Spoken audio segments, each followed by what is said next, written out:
सोमनाथाय नमः। ॐ मल्लिकार्जुनाय नमः। ॐ महाकालेश्वराय नमः। ॐ ओंकारेश्वराय नमः। ॐ वैद्यनाथाय नमः। ॐ भीमशंकराय नमः।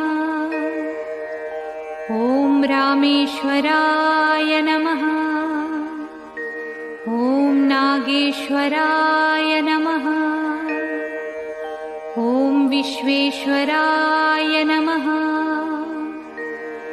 ॐ त्र्यंबकेश्वराय नमः। ॐ केदारेश्वराय नमः।